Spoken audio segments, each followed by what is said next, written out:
Hola, buenas tardes a todos. Muchas gracias por estar aquí. Disculpad los minutitos que hemos estado un poquito de cortesía porque había gente inscrita y estábamos dejando, por si alguno llegaba un poco tarde, con el día tan bueno que hace, que aquí en vez de ir hacia el invierno parece que vamos hacia el verano, cada vez más calor.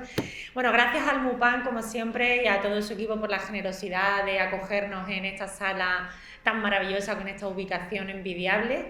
Y, por supuesto, muchísimas gracias a todos vosotros por estar aquí celebrando hoy, un día después, porque en realidad el Día de las Escritoras fue ayer, pero nosotros somos estratégicos y pensamos, ayer todo el mundo tenía actividades del Día de las Escritoras. Aparte de que los lunes nos cierra el museo y no podemos programar nada, pues dijimos, bueno, pues un día después no pasa nada. El Día de las Escritoras fue instaurado por la Biblioteca Nacional hace 5 años y se celebra el lunes más cercano a la festividad de Santa Teresa. Pero como nosotros celebramos a las escritoras todo el año, pues esta era una excusa más para hablar hoy de una de las grandes escritoras del siglo XX, como es Carmen Conde. Y qué mejor que traer a uno de sus máximos especialistas, al doctor Fran Garcerá, a quien le doy las gracias también por estar aquí esta tarde. Fuimos compañeros en nuestra etapa en el CSIC, compartimos grupo de investigación y llevábamos muchos años sin vernos y casualidades del destino. En el patronato de Carmen Conde me propusieron que fuera él el que diera la conferencia. Yo no sabía que él estaba en el patronato de Carmen Conde y fue toda una sorpresa y ha sido un verdadero honor reencontrarme con Fran años después, cuando ya ha terminado su tesis, y no solo ha terminado su tesis, porque bueno, les leo brevemente algunos datos del currículum de Fran, que es doctor en estudios hispánicos por la Universidad de Valencia, que como les he dicho ha sido investigador predoctoral FPI en el CSIC, época que compartimos en parte, y que se especializó, le sirvió especializarse en las escritoras, poetas españolas de la Edad de Plata. Ha publicado ediciones científicas de Margarita Ferreras, Mercedes Pinto, María Cegarra Salcedo, Carmen Conde, Concha Espina, Josefina de la Torre, Pilar Valderrama, Amalia Domingo Soler y Eladia Bautista Impatier. Como ven, es un auténtico especialista en estas escritoras de la otra Edad de Plata, ¿no?, que se suele llamar mal llamada, porque realmente formaban parte de esa generación y de esa Edad de Plata, y ha hecho muchísimo por la labor de reivindicación de estas poetas, entre ellas de Carmen Conde. Entre sus hitos está la reunión del epistolario mantenido por las escritoras Carmen Conde y María Cegarra Salcedo, formado por 711 cartas, creo que uno de los epistolarios más largos que se conservan de dos escritoras, intercambiado entre el año 1924 y 1988. Junto a Marta Porpeta ha publicado el volumen Versos con faldas, historia de una tertulia literaria fundada por Gloria Fuertes, Adelaida la Santa y María Dolores de Pablos. Que esto luego en el diálogo a ver si hablamos, porque me encanta la idea esta del salón y de la tertulia literaria, que hubo muchas, de muchas mujeres. La de los hombres se ha tenido muy en cuenta y la de las mujeres ha quedado como eran salones, ¿no? Charlas de salón, como quitándole un poco de importancia. También, no sé si él nos hablará hoy o no, pero si no también podemos hablar luego en el coloquio. En el año 2019, Fran intervino en la operación Brocal, llevada a cabo por la Policía Nacional, que recobró el legado de Carmen Conde, sustraído en sus últimos años de vida. Creo que también es muy importante que la policía tire de vez en cuando de investigadores que estamos todo el día ratones de biblioteca y nos ayude y le podamos ayudar a la policía a recuperar nuestro patrimonio, porque al fin y al cabo la literatura es gran parte de nuestro patrimonio cultural.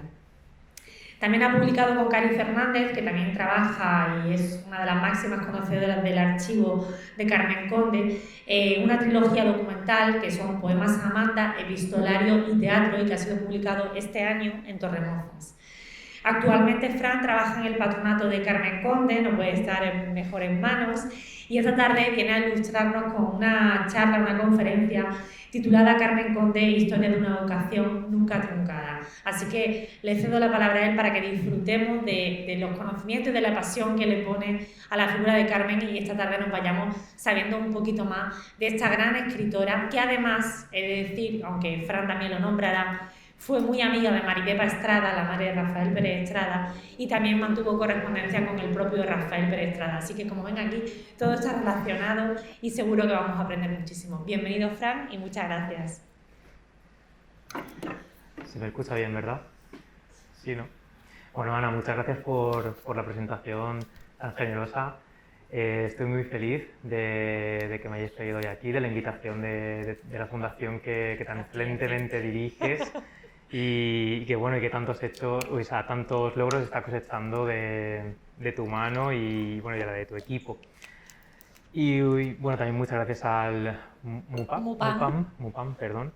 Y muchas gracias a todos ustedes por estar esta tarde para hablar de una escritora que a mí me apasiona, lo podrán ver, de Carmen Conde. Yo no le voy a decir Carmen Conde, le voy a decir Carmen, porque para mí es muy raro llamarla Carmen Conde, porque al final son tantos años, tantos meses, tantos en su archivo que es parte de mi familia. Vamos a pedir un momento, Fran. Isa, ¿puedes decir que nos... Ahora, ya, perfecto, para que vean mejor. Vale. Yo lo que les propongo hoy es un recorrido por algunos de los hitos de la historia de Carmen Conde, porque fue tan larga su vida e hizo tantísimas cosas que sería imposible poder referirnos a todas hoy. Pero yo creo que dar unas pinceladas para quien quiera después seguir indagando sobre ella, cosa que les recomiendo encarecidamente. Como ha dicho Ana, Carmen Conde pertenece al grupo de escritoras de nuestra Edad de Plata, ese primer tercio del siglo XX que fue tan importante para la historia de las mujeres y para nuestra historia en general, porque se alcanzaron muchos de los logros históricos que se venían reivindicando, como el derecho al voto, el derecho al divorcio, o, antes de que llegase la República, incluso a ser alumnas universitarias de pleno derecho o a recibir una educación más o menos igualitaria con la de los hombres. En este sentido, cuando nos acercamos a las memorias, las autobiografías, los epistolarios, tú los conoces bien, Ana, nos encontramos con que la realidad era muy distinta a este discurso oficial. La primera barrera que tenían que pasar muchas de ellas era su propia familia.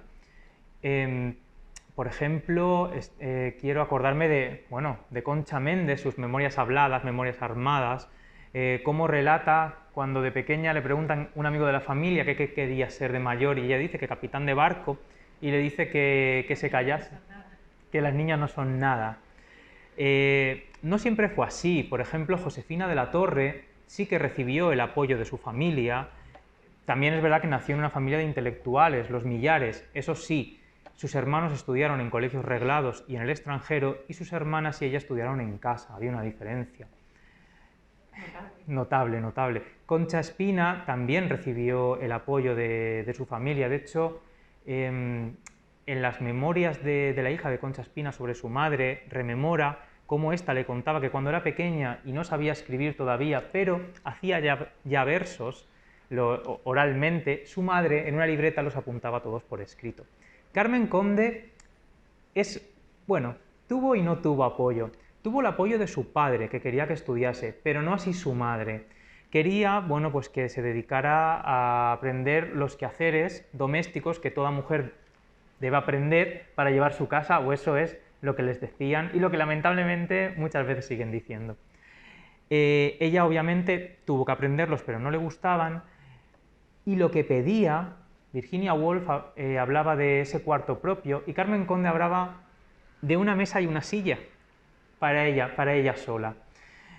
Un sitio donde en sus memorias rememora poner por escrito las palabras que imaginaba en su cabeza o en el techo cuando estaba tumbada en su cama. Al final lo consiguió gracias a una prima de su madre. Consiguió ese escritorio y esa silla que años después se iba a traducir en ese sillón K de la Real Academia Española. O sea que qué importantes son los espacios, ¿verdad? Y las oportunidades. Bueno, esta foto de Carmen Conde en 1925, para mí siempre la traigo porque es importante por dos motivos, y es porque ilustra un poco el comienzo de Carmen Conde en la esfera pública. Justo un año antes, en 1924, es cuando comienza el epistolario en general de Carmen Conde, que a día de hoy custodia el Patronato Carmen Conde Antonio Oliver. Son 36.000 cartas, solo las que ella enviaba, porque no guardaba copia. Perdón, solo las que ella recibía, siempre me confundo aquí, siempre las que ella recibía, no guardaba copia de las que enviaba. Si no, tendríamos el doble, por ejemplo. Un escritor que tuvo una copiosa correspondencia y sí las conservó todas fue Camilo José Cela, y son 70.000. Que Carmen era, yo lo digo, una fuerza de la naturaleza, porque además ella no pertenecía a la clase burguesa, trabajaba desde los 15 años. Entonces, ¿de dónde sacaba el tiempo? Bueno, esta es una de las cosas que no nos contó. Ese año 1924, un año antes, cuando escribe a un joven editor y escritor de La Unión, Andrés Cegarra, que estaba publicando, digamos, a la juventud escritora murciana de aquel momento. Carmen Conde había nacido en 1907, entonces en 1924 era todavía muy jovencita, y más en aquella época. Pero ella tenía el suficiente carácter como para escribirle a Andrés Cegarra y decirle que si lo tenía bien, bueno, pues le iba a mandar algunos escritos suyos, algunas cosas, y que por ser él un hombre que sabía, que sí le podía aconsejar. Obviamente Carmen lo que quería es que le publicara en su editorial, pero no se lo iba a pedir en la primera carta. Lo iba a hacer, lo que ocurrió es que Andrés Cegarra murió en 1928 aquejado de una enfermedad degenerativa y Carmen tuvo que publicar su primer poemario en otra editorial. Sin embargo, fíjense, en el Patronato guardamos, este es uno de los primeros manuscritos de Carmen Conde, se llama A los acordes de la pavana, y además dice, para mi querida Joaquina, cariñoso recuerdo literario de su pequeña.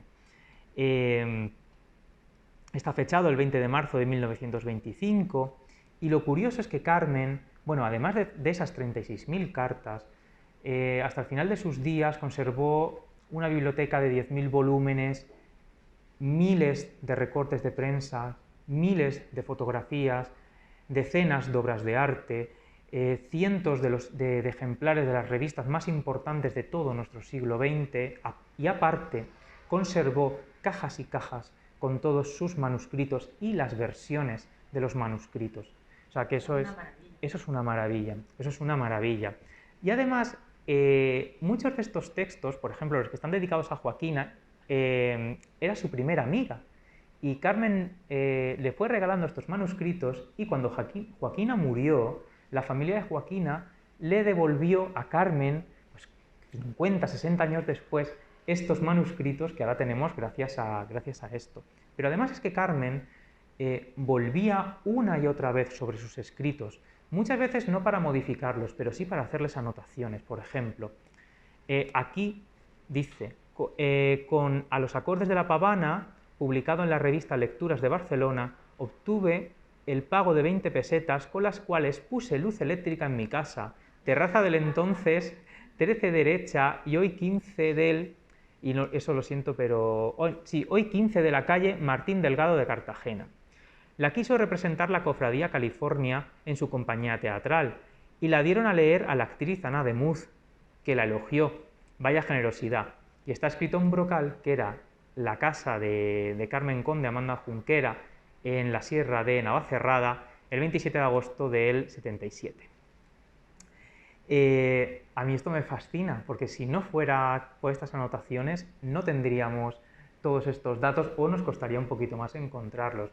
Mi amiga y compañera y maestra, Cari Fernández, a la que ya se ha referido Ana, que es la mayor especialista en el legado de Carmen Conde, dice que Carmen tenía una inmortalidad programada, es que lo guardaba todo, hasta los análisis de sangre, es que era una cosa, ella sabía que iba a ser importante y que todo esto iba a ser un testimonio de nuestro siglo XX. Bueno, aquí está Carmen en 1927, justo en esta casa a la que le ha puesto electricidad, con quien se iba a convertir en su marido, Antonio Oliver. Carmen siempre dijo y lo mantuvo, que Antonio Oliver la introdujo en las lecturas de vanguardia, que ella todavía era un poco decimonónica, vamos a decirlo así, un poco modernista, ¿no? Respecto a la literatura, y que Antonio Oliver fue precisamente quien la introdujo en Juan Ramón Jiménez, en Gabriel Miró. Sin embargo, Cari y yo dudamos de esta afirmación de Carmen, porque luego Carmen fue muy generosa con la memoria de Antonio Oliver, por una razón. Me estoy adelantando. Este fue el primer poemario de Carmen Conde, Brocal, y lo había puesto aquí. Luego volveré hacia atrás, me estaba adelantando, porque además de su primer poemario, estuvo dedicado a Antonio Oliver, porque es un poemario de amor. Este es el poema que lo abre. Yo no te pregunto a dónde me llevas, ni por qué, ni para qué. ¿Tú quieres caminar? Pues yo te sigo. Me parece un poema de entrega total y de ese amor ingenuo, de ese primer amor, ¿no? Todos hemos tenido un primer novio al que habríamos seguido, sin dudarlo, hasta el fin del mundo, aunque luego pues quizá hemos acertado haciéndolo, pero Carmen aquí lo sintió y lo hizo. Si me permiten un cotilleo literario, en este momento Carmen Conde ya tenía relación epistolar, sin haber salido de Cartagena, con prácticamente toda la intelectualidad de vanguardia. Sobre todo, aquí es importante su relación con Ernestina de Champurcín y con Juan Ramón Jiménez. Y es importante porque cuando las mujeres querían salir a la esfera pública, es decir, darse a conocer y, en fin, salir del hogar donde estaban predestinadas, muchas veces necesitaban de un acompañante que las llevase de la mano, que le diera un empujoncito en ese salto al campo, a la esfera pública. Y eso se podía hacer, por ejemplo, mediante un prólogo, que un escritor reputado, te antecediera tu libro como para decir, sí, va bajo mi protección. Y Carmen no. Carmen publicó su primer libro sin necesidad de ningún prólogo, epílogo o dedicatoria o cualquier otro elemento paratextual como oficialmente lo llamamos en la filología, aunque sea un nombre muy aburrido.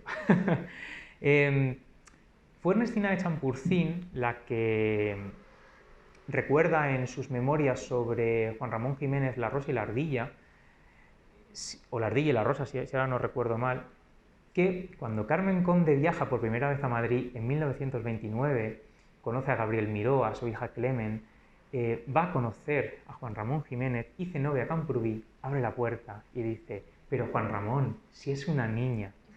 Claro.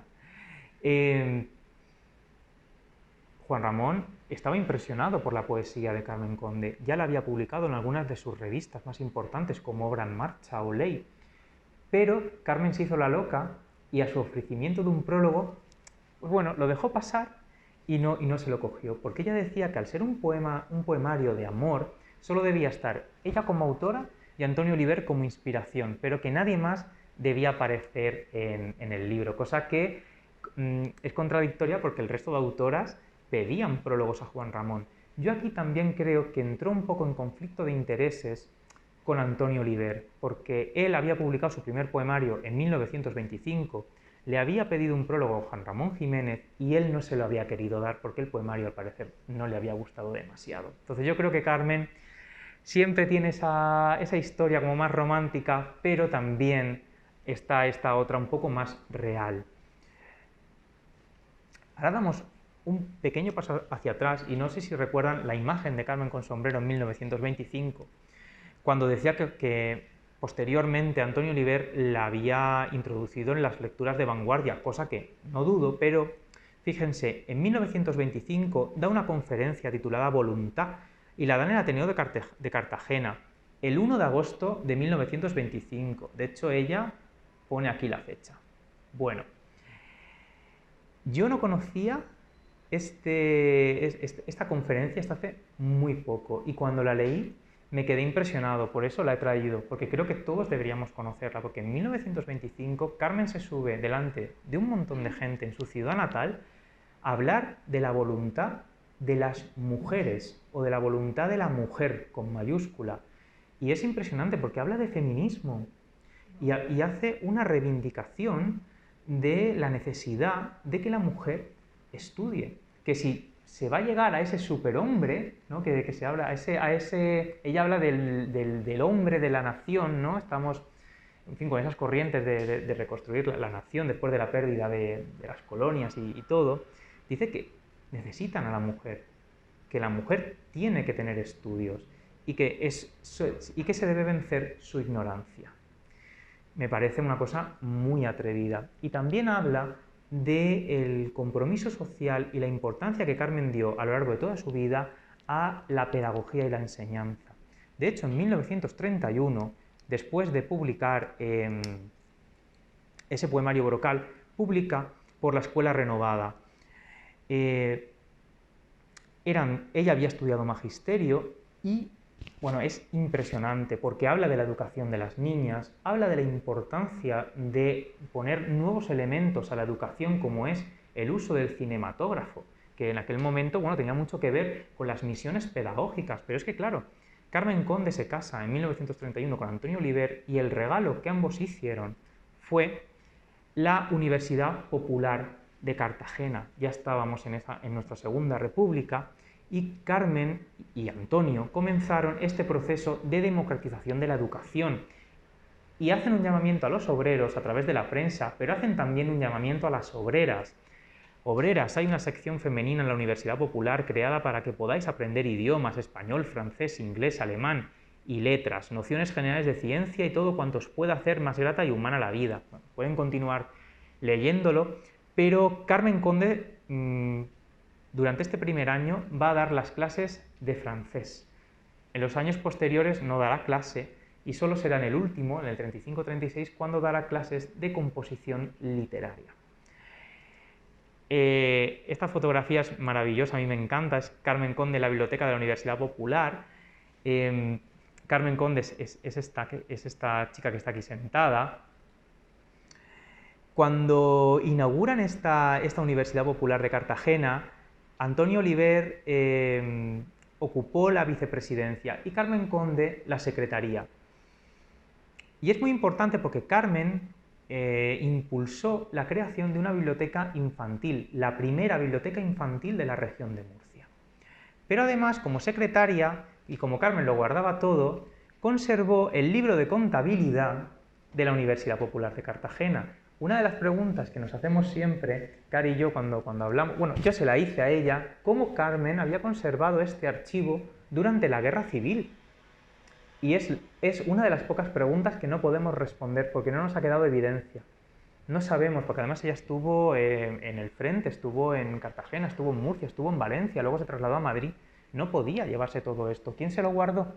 No lo sabemos, no lo sabemos. Y es raro porque Carmen lo apuntaba todo, pero esto no lo apuntó. No sé si se ve muy bien, pero entre estos gastos de julio de 1933 hay uno bastante importante, que es el de 2 ejemplares de Perito en Lunas y gastos de viaje del poeta oriolano Miguel Hernández Giner. Y esta es una fotografía de una de las veces que Miguel Hernández visitó a Carmen y Antonio.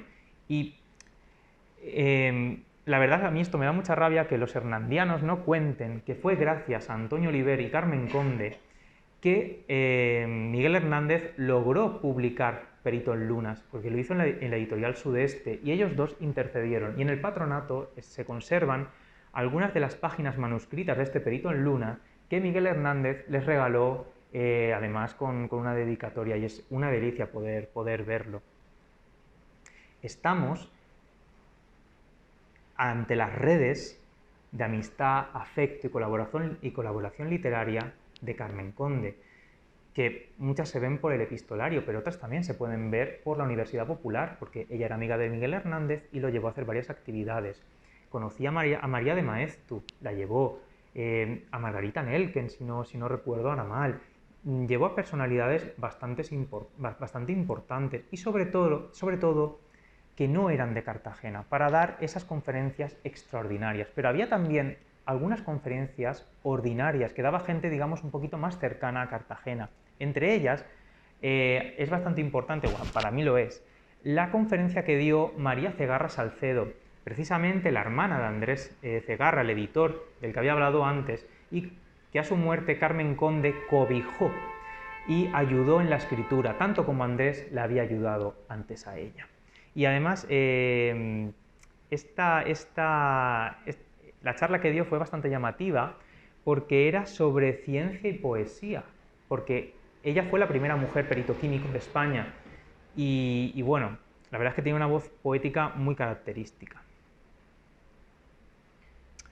Juntas escribieron además una obra de teatro titulada Mineros. Aquí les traigo el sobre en el que se conserva la primera versión de esta obra dramática, en 2 actos y 8 cuadros. Y además, si ven, hay una parte mecanoscrita, otra con la letra manuscrita de Carmen Conde, y esta es la letra manuscrita de María Cegarra.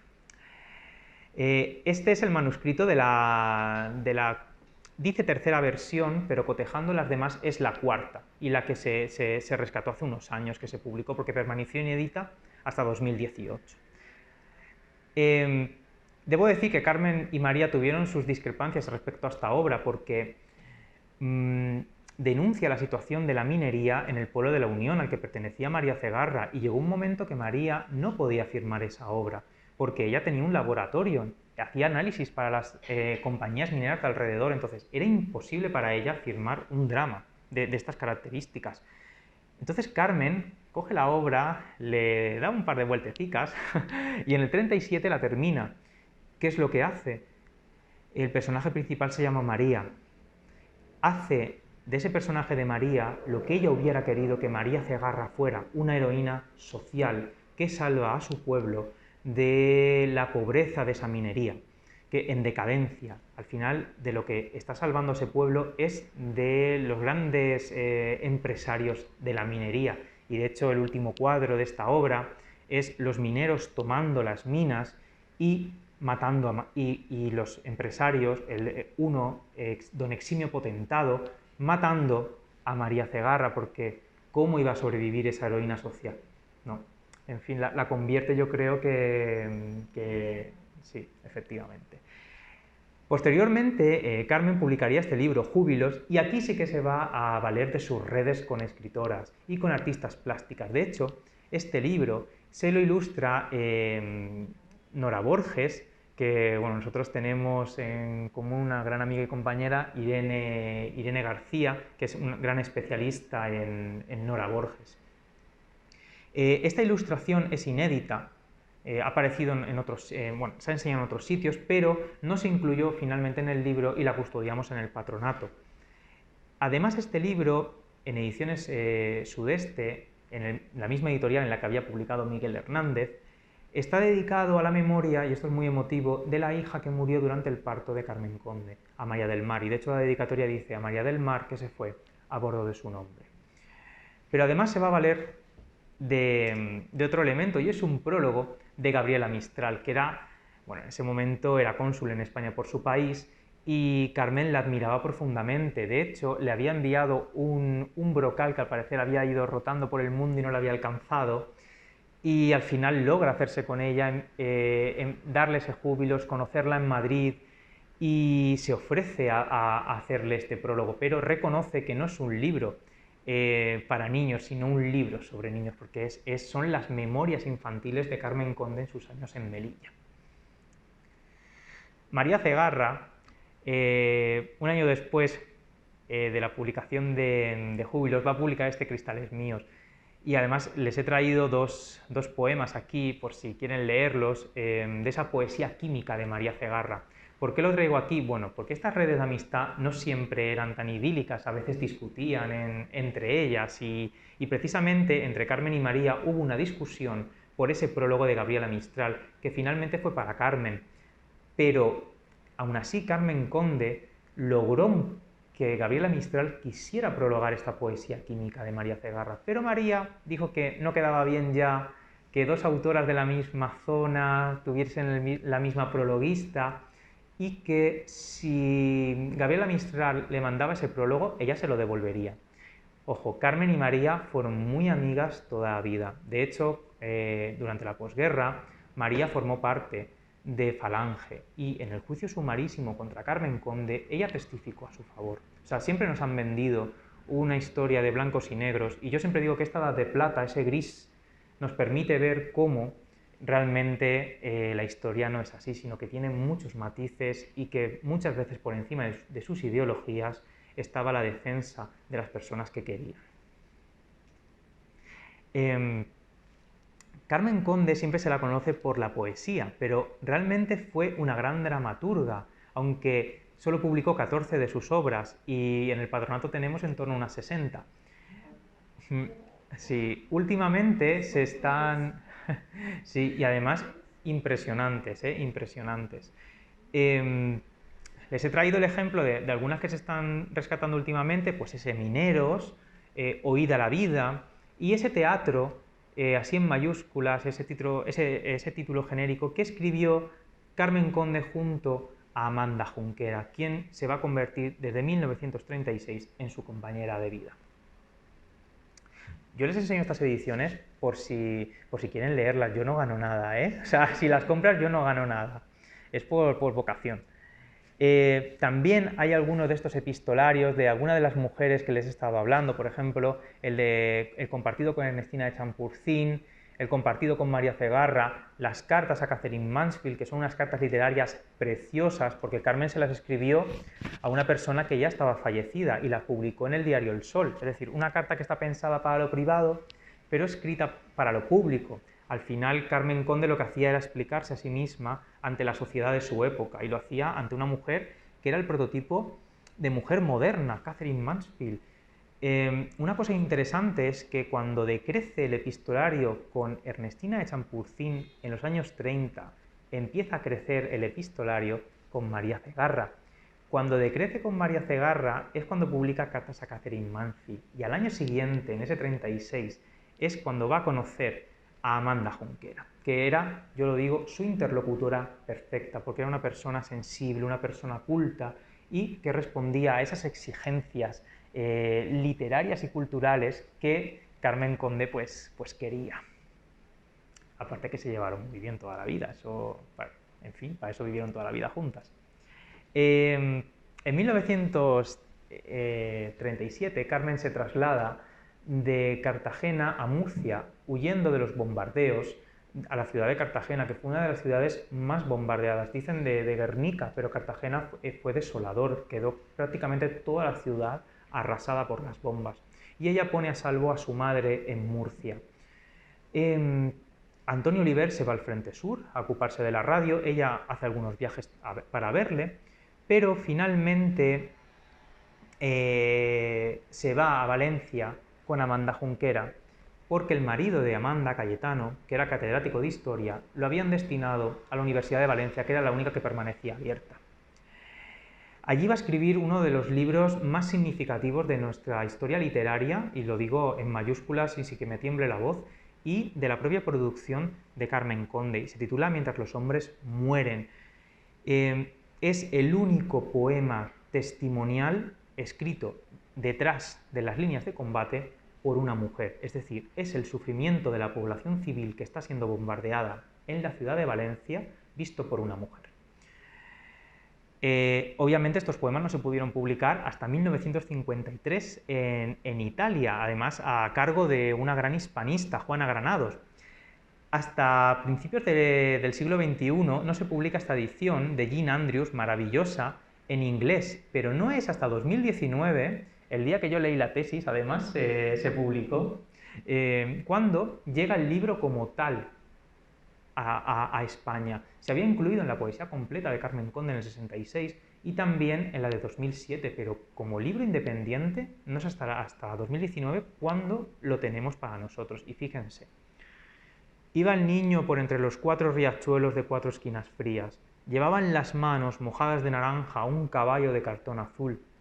¿Quién le clavó a la tierra con la espoleta helicoidal de la bomba? ¿De qué ángeles perversos se desgajaron cuchillas de acero? Quedóse el caballo salvo, tibio de sangre limpia, cabe el aliento de humo del avión. ¿Quién viera la calle doblada de espanto partirse en cascos de piedra visceral bajo los pedazos de niño explotado? Es esta imagen de un niño explotado, bueno, me parece algo que yo creo que no encontramos en otros libros de ese momento. Y Carmen se atrevió a escribirlo. y además a publicarlo, porque en el año 53, aunque lo hiciera fuera, aquí seguíamos teniendo una dictadura. Podía haber tenido alguna repercusión para ella. Tras la guerra civil, que vivió hasta su último día en Valencia con Amanda, se traslada con ella a Madrid, a la casa de la familia de ella, y pasó casi un año encerrada, solo salía algunas noches, y además estuvo prácticamente una década indocumentada y escribiendo algunos años bajo uno de sus seudónimos más famosos, el de Florentina del Mar. Se trasladaron a una casa del Escorial, finalmente, donde estuvieron casi otro año, y es en 1941 cuando Amanda y su marido Cayetano Alcázar se instalan en el segundo piso de la que es la Casa de la Poesía por excelencia de nuestro siglo XX, la Casa de Vicente Aleixandre, en el segundo piso. Y bueno, aquí veis a Carmen con Vicente Aleixandre, con quien se llevó francamente bien. Tanto es así que Vicente Aleixandre escribió un prólogo para su obra cumbre, Mujer sin Edén, uno de los libros más importantes de nuestra posguerra. Siempre cuando nos enseñan poesía en las universidades nos dicen que esta década de los 40 es un páramo vacío en los que solo cabe resaltar Sombra del Paraíso de Vicente Aleixandre y Hijos de la Ira de Dámaso Alonso. Yo añadiría Mujer sin Edén y Diario de Yelfa de Maxau. ¿Por qué Mujer sin Edén? Porque Carmen Conde revolucionó la literatura de su época y a las autoras que se acercaron a ella. ¿Por qué? Reescribe el mito del Edén desde los personajes femeninos, sobre todo de Eva. Y bueno, les traigo un poema para Nostalgia de la Mujer. 1000 años ante ti son como un sueño, como de aguas el grosor de una avenida, hierba que en la mañana crece, florece y crece en la mañana, aunque a la tarde es cortada y se seca. ¿Qué es el tiempo ante ti? ¿Qué son los truenos que blandes contra mí cuando me nombras? Pavor siento a tu idea, te veo hosco mirándome en la lumbre de tu arcángel. La espada, tú también eres el filo y el pomo que se aprieta con el puño. Para verte a ti mismo me has nacido, por no estar solo con tu omnipotencia. Soy la nada, soy de tiempo, soy un sueño. Agua que te fluye, hierba ácida que corta sin amor. Tú no me quieres. Carmen Conde está hablándole a Dios. Cuando nos acercamos a esos manuscritos de Mujer sin Edén, Carmen Conde no dice, tú no me quieres, dice, tú me odias. Claro, es una cosa que ya obviamente había que pasar una censura, no podía ponerla, pero Carmen lo que dijo era que el grito primigenio, la queja primigenia de la mujer milenaria, había pasado de mujer en mujer hasta llegar a ella, a esa reescritura. De hecho, hay otro poema de una mujer que no tiene nombre en la Biblia, la mujer de Lot. Es la que se gira y se convierte en la mujer de Sal. Y esta mujer de Lot le dice a Dios que por qué él no quiere que ella sepa, por qué la castiga por su conocimiento. Tan malo era girarse para saber qué le estaba pasando a la ciudad, quería mantenerlo en la ignorancia. Carmen hace toda esa reescritura, tanto que Susana March dijo que a partir de este poemario Carmen Conde se convirtió en la madre de todas las poetas españolas de posguerra. Hay un libro maravilloso que se llama Espejos de la Palabra, escrito por María Palleras, que es catedrática de la Universitat de les Illes Balears, que estudia precisamente toda esta revisión del mito de Eva y cómo comienza con Carmen Conde y todas crea como una corriente. Y es que Carmen Conde siempre tuvo un interés en sus contemporáneas. Por ejemplo, voy bien de hora, ¿verdad, Ana? Hemos empezado un poquito, pero sí. Voy a... Estos son chascarrillos literarios, pero que a mí me encantan. Y los conocemos gracias a los epistolarios y a las agendas de Carmen. Por ejemplo, bueno, aquí Carmen Conde está dando una conferencia, si no recuerdo mal, es Dámaso Alonso, sobre las mujeres españolas poetas. Y es que Carmen Conde, un año después, en el 54, va a publicar una de las antologías más importantes de posguerra, Poesía femenina española viviente. ¿Por qué es importante esta antología? Porque la guerra civil supuso un verdadero corte entre las autoras que se exiliaron, las que se quedaron aquí, las que habían conocido las que habían vivido esa modernidad que tuvo su máximo en la Segunda República, y las que habían empezado a escribir durante la posguerra. Y Carmen las aúna en un libro. las de antes y las de después. ¿Qué es lo que está haciendo? Está reconstruyendo su genealogía literaria y la nuestra también, y lo está haciendo en pleno franquismo. Pero además, no solo eso, sino, por ejemplo, hay una autora gallega, Pura Vázquez, que quería publicar uno de sus poemarios, y Carmen Conde le pide a Gabriel Celaya, que tenía en aquel momento la colección Norte, que publique a Pura Vázquez. Pero Gabriel Celaya quería publicar a Carmen Conde, y ella dice que no, que publica a una poeta del norte. Y además hay algo muy bonito, porque le dice algo así como: ¿no es hora ya de romper esa cadena de poetas masculinos? ¿Que si usted se lo dice no le cederán espacio a Pura Vázquez? Pues Gabriel Celaya no se lo dijo, no publicó a Pura Vázquez, y entonces Carmen Conde no le dio su poemario tampoco. Porque Carmen Conde protegía a sus amigas. Por ejemplo, con Angelina Gatel, con quienes además escribirá unos guiones de televisión en 1967, Cada mujer en su día, le consiguió en algunos momentos trabajo, y cuando Carmen no podía ir a dar ciertas clases, iba Angelina Gatel y luego Carmen Conde le pagaba esas clases, lo tenemos todo apuntado en las agendas. O sea que de verdad había una verdadera preocupación por sus contemporáneas, y entre ellas también Maripé Pastrada, quien me decía antes Ana, que es la gran conocedora de Maripé Pastrada y de su hijo Rafael, que bueno, que se dio a la pintura muy tarde, precisamente, ¿no, Ana?, por esa situación de estar en el hogar.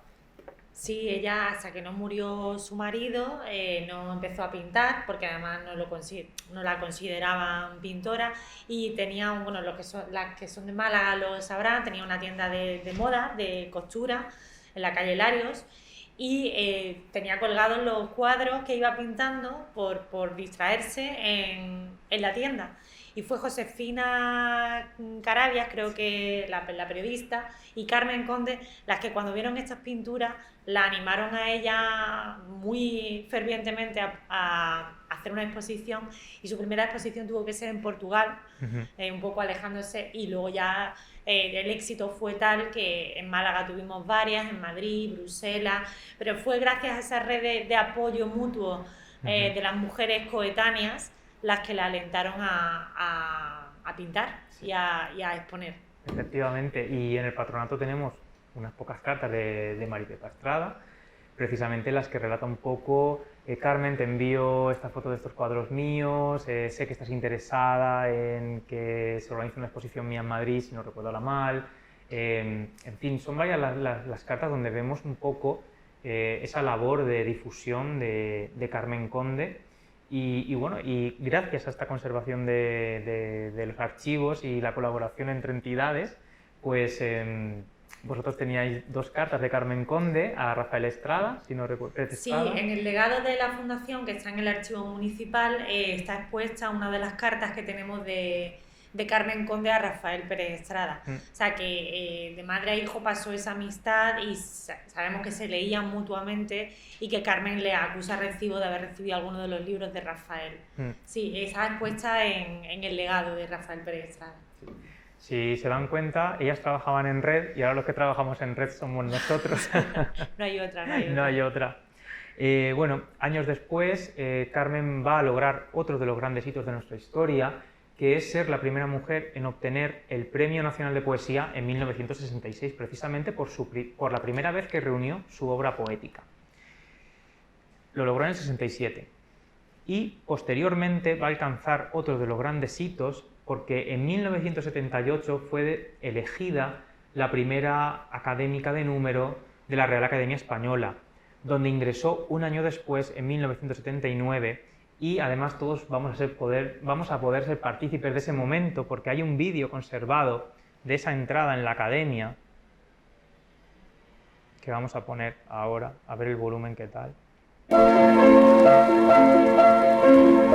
Hoy es un día importante para la Real Academia Española de la Lengua. Un nuevo académico leerá su discurso de ingreso. La poetisa, novelista y ensayista Carmen Conde Avellán. Es la primera vez que una mujer ocupa un sillón en la academia, en este caso el señalado con la letra K, vacante desde el fallecimiento de Miguel Miura. Existe, sin embargo, un precedente que corresponde al anecdotario académico. La designación en 1784 por Carlos III de Isidra de Guzmán, la cual se limitó a pronunciar su discurso de acción de gracias y nunca más volvió por la academia.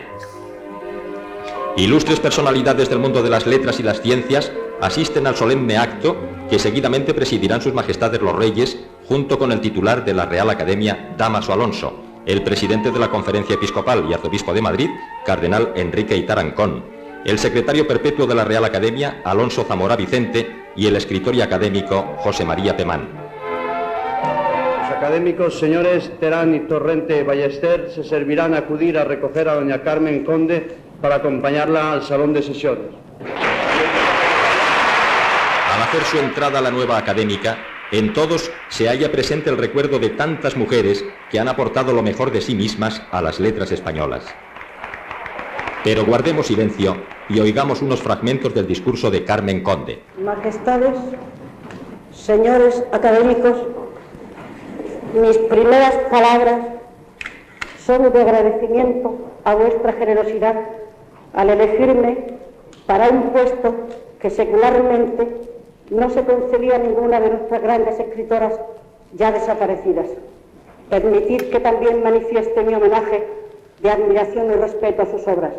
Vuestra noble decisión pone fin a una tan injusta como vetusta discriminación literaria. Si de la memoria solo vale el don preclaro de evocar los sueños, cuando sus títulos míos resaltan mi entrega a la poesía. Desde la infancia, tan lejos como vaya mi recuerdo, he buscado siempre lo que no cambia, he deseado lo eterno. No la inmortalidad, sino la eternidad o el sueño del inexplicable. Así, a través del tiempo, sin hurtarle sacrificios, pero sí con descendencias a la entrega, por caminos nunca fáciles, la confiada búsqueda sin temores ni prisas, ajenándola de externos influjos circunstanciales, haciéndola pasajera e intocable de mi travesía, la poesía sirvió no solamente a sueños, también a esperanzas y a realidades que por mínimas que fueran, bastaban para mantenerme cada día. En los sueños no hay mañana, es todo ahora. Para la apasionada tarea se hizo necesario prescindir de lo superfluo, de lo convencional, de lo no auténtico, no admitir o despojarse de cuanto impidiere la espontánea sinceridad. Existe paz en saber que se mantuvo fidelidad a la vocación nunca traicionada, vocación que ha ido condicionando mi existencia, que solo quiso oír la voz de la poesía que no muere. Su obra, Brocal, Júbilo, Pasión del Verbo, Vivientes de los siglos, En un mundo de fugitivos, Derribado arcángel, Soplo que va y no vuelve, En manos del silencio, Las oscuras raíces, Un pueblo que lucha y gana.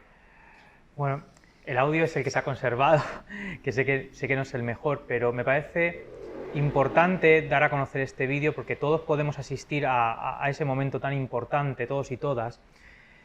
Es imposible, yo podría estar aquí horas y horas contando más datos de Carmen Conde, como cuando consiguieron que se donase el archivo de Rubén Darío a la Universidad Complutense, cuando Carmen escribió la biografía, las memorias de la última pareja de Rubén Darío, Francisca Sánchez, y tantas otras cosas. Pero yo me quedo con una frase, con esa vocación nunca traicionada. Creo que todas nuestras escritoras, todas nuestras intelectuales, nuestras modernas, las mujeres de posguerra, todas encuentran su máxima expresión en Carmen Conde, porque si el grito o la queja milenaria que había pasado de mujer en mujer hasta llegar a Carmen se traduce en ese Mujer sin Edén, en cada paso que dio Carmen en esa academia entraron todas ellas. Muchas gracias.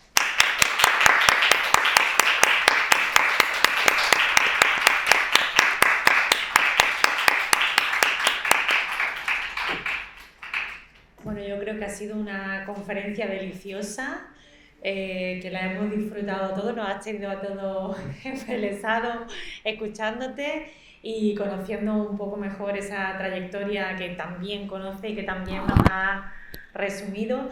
Así que bueno, yo ahora cedo la palabra al público por si alguien tiene algún comentario que hacer, algo que añadir. Herminia, Herminia está deseando.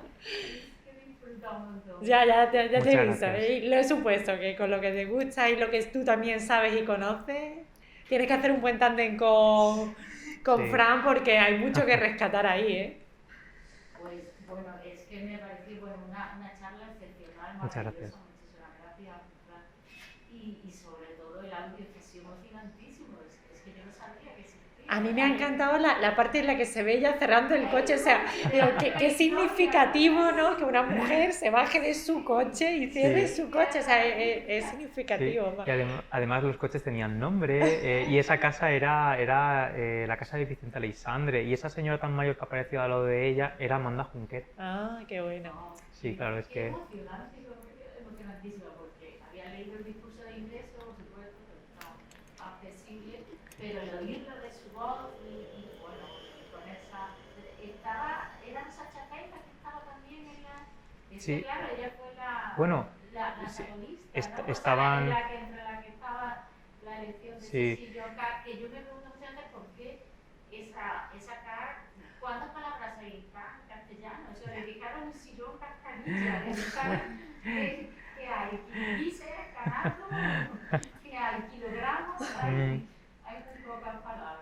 El que se había quedado vacante, ¿sabes? Que a ver, también, pero sí, bueno, sí. Es curioso. Quería decir, realmente no sería María Pegarra que le custodió ese No. archivo, ¿no? No hay constancia de No, eso. no hay constancia, no hay constancia. Es como un enigma, ¿no? Sí, yo creo que, bueno, mientras Carmen está en Valencia y trasladándose al Frente Sur, la madre de Carmen finalmente se quedó con unas amigas de la familia, con la familia de la compositora Stanisla Fernández, si no recuerdo mal. Yo pienso que lo tuvo allí, pero ellas también se trasladaron de vivienda en esos años, entonces, ¿cómo iban a trasladar todo eso? No lo sabemos. De verdad que se pueden hacer conjeturas, pero Bueno, no tenemos quizá una respuesta. en alguno de los diarios quizás aparece en algún momento, ¿no? Puede. Puede.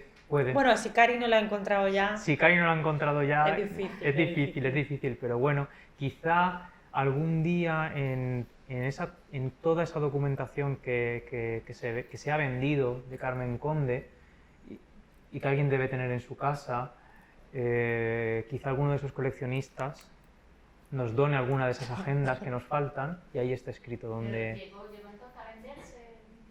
¿La policía no recuperó todo el material? Hay una parte que se ha vendido y no se ha recuperado, porque la operación Brocal sigue adelante. De hecho, ojalá, yo siempre lo digo, ojalá esto sirva para que la jueza que instruye el caso dé un paso al frente y siga con la operación Brocal, porque falta una pequeña parte.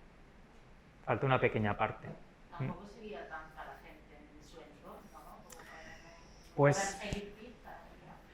Mira, Carmen Conde en sus últimos años, bueno, ella enfermó de Alzheimer y fue una persona muy cercana a ella la que sustrayó cosas de su casa, posiblemente mientras ella ya estaba en la residencia de ancianos en Majadahonda donde falleció. Esta persona durante años, el patronato recuperó unas agendas en una subasta, en Subastas Durán, y en el año 2007, en el centenario. Y bueno, claro, en aquel entonces no estaba internet como ahora, pero esa persona en algún momento se decidió a poner muchos de esos objetos en internet y pudimos recuperar una gran parte. Ahora, ¿qué es lo que ha vendido durante todos estos años? No lo sabemos. Sí que es verdad que somos conscientes de algunos huequitos que tenemos ahí, que, en fin. Bueno, pero tenéis un archivo maravilloso Sí, y sí. es muy difícil encontrar, no sé si Hermina estará conmigo, ¿no? Y los investigadores, que sé que hay algunos más en esta sala, muy difícil conservar un legado y un archivo tan grande, casi tan intacto, y porque la Sí. tendencia es ir destruyendo y expoliando archivos, y son fundamentales, o sea, es que es nuestra memoria, es con lo que tenemos que trabajar y con lo que tenemos que reconstruir Sí. un montón, y además que los pequeños detalles cuentan, ¿no? Pues esa simple anotación de las 20 pesetas para dar la luz, oye, pues eso nos da también indicios de que es importante en la parte económica en la literatura, ¿no? Que tenemos que vivir y que tenemos que pagar facturas, ¿no? Que muchas veces se cree que los escritores viven del aire, pues no. Sí. Bueno, no sé si hay alguna otra intervención o sugerencia.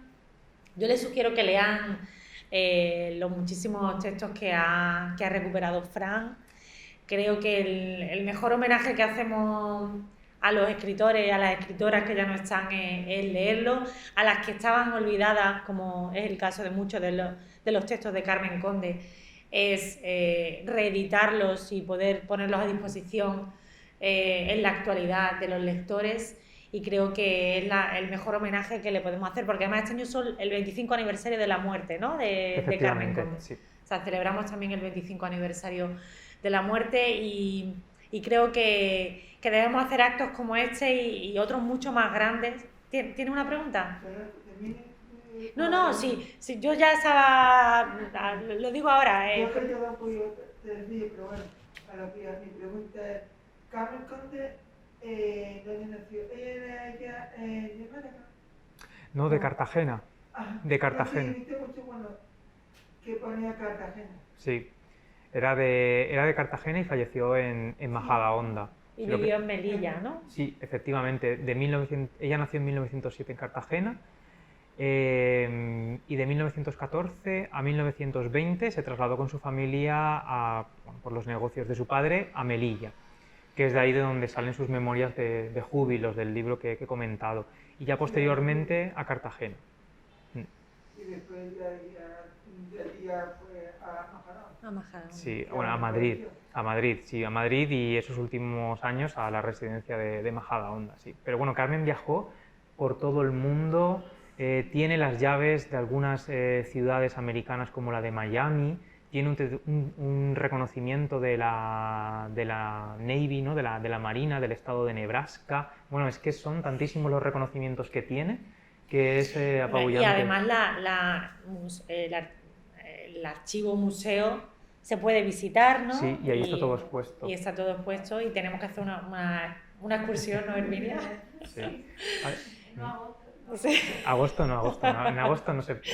No se puede, además que en Cartagena hace mucho calor, pero, Bueno, pero del resto del año cuando quieran, sí. Pues nada, yo quiero agradecer de verdad de corazón a Fran que haya venido esta tarde aquí, porque además con lo cerquita que está Cartagena, he de decir que las conexiones son tremendas, que si no se tiene coche es muy complicado, y Fran ha tenido la generosidad de hacerse muchas horas de viaje hoy y mañana para estar aquí esta tarde con nosotros celebrando el Día de la Escritora y rememorando, y con esa pasión que le caracteriza, esa vida y obra de una de nuestras grandes escritoras, que merece mucho más reconocimiento y mucha más dedicación de la que realmente se le da, como pasa con muchas. Muchísimas gracias, Fran, de todo corazón, y muchas gracias a todos por estar aquí esta tarde. Gracias a ti, Ana.